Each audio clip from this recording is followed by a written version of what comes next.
Hi, today's recipe is that of sweet potato mug cake. So I'm starting by mashing sweet potato that I had already boiled in the instant pot before, and I have about half of a medium sweet potato that gives me about half a cup. And to make sure you mash it well.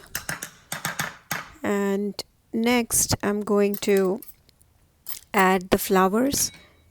So I have here cassava flour 1 tablespoon and coconut flour 1 tablespoon, and then half a tablespoon of carob, or you could use cocoa. And then I have a quarter teaspoon of sea salt and a quarter teaspoon of baking soda. And I just kind of roughly give it a mix. I'm going to add 2 tablespoons of coconut milk here that I had already measured.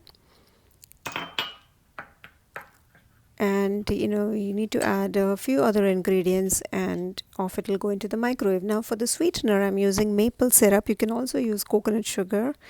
I'm adding only about 2 teaspoons. Now this is going to be less sweet, so if you want a little more, you could use like a tablespoon of sweetener. And next I'm going to add a quarter teaspoon of vanilla extract. It just kind of accentuates the chocolate flavor even more. And then I have melted coconut oil that I'm going to add about 2 tablespoons of melted coconut oil. Just again like kind of roughly mix it. And it's not going to be very well mixed, so you can see some lumps of the sweet potato, which is fine.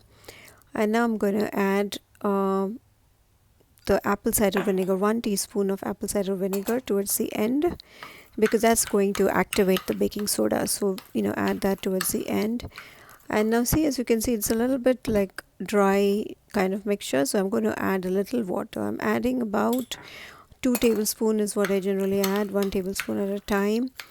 And it doesn't have to be boiling hot or anything, but I like to use the water that's a little bit warm or hot.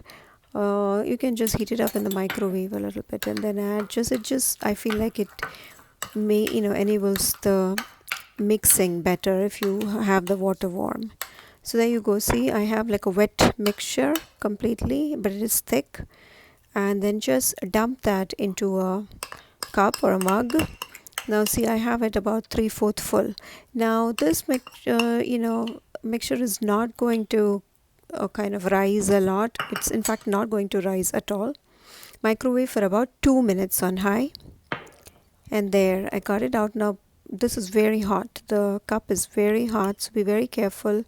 And see, it's all set. It's a little bit jiggly, which is what you like, right? That kind of a cake, gooey and jiggling in the middle. But you have to let it cool for about 5 minutes because it's really steaming hot, guys. So watch out on that. Alright, hope you enjoyed this. Thank you. If you like this recipe, please like the video and subscribe to my channel. Visit cooktonourish.com for more recipes.